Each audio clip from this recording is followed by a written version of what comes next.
Good morning mga sisilabs. Ito nga gagawa tayo dito ng mixture ng mayonnaise. So ayun na.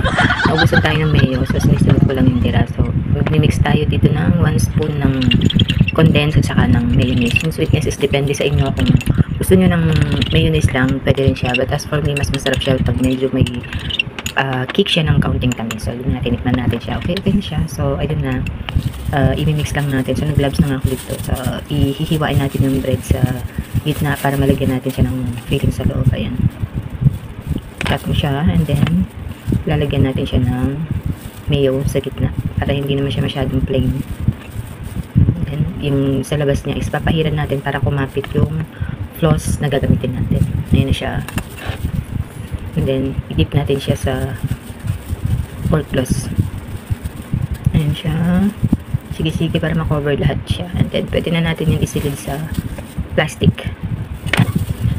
Just do the same dun sa mga naiwan. Kung wala kayong gawang bread, pwede kayong bumili ng plain bread tapos ganyan lang ang gawin nyo. Mag-mix lang din kayo ng mayo and ng condensed and then i-dip ninyo sa pork floss. So meron na kayong pork floss ba? Yun lang. Thank you for watching. Follow me for more. Thank you mga sisilabs. See you around. Bye!